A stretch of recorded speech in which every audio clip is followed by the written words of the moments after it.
छौरा दीपका से रंग लगावा हिले नगे मैया गैया से रंग लगावा हिले नगे सुमितावा से रंग लगावा हिले नगे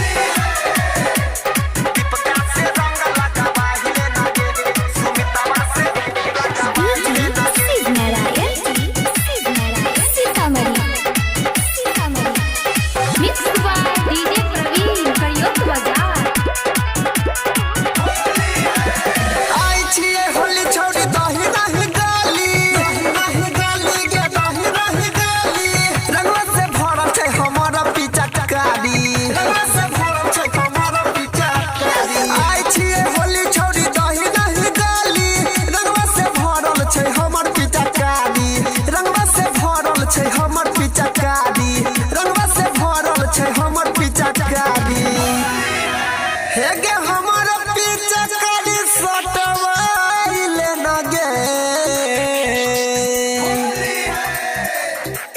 हेगे हमर पीछे करी सटवाइले नगे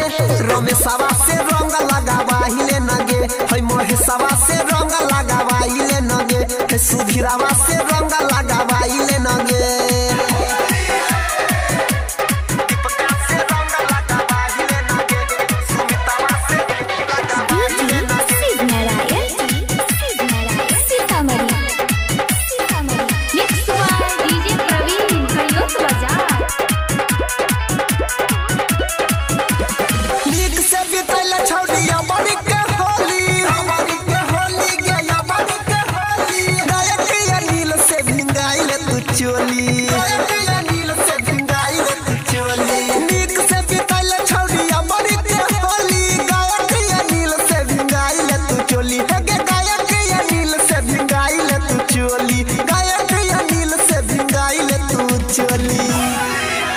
हेगे सोनुआ से लहंगा फरवाइले गे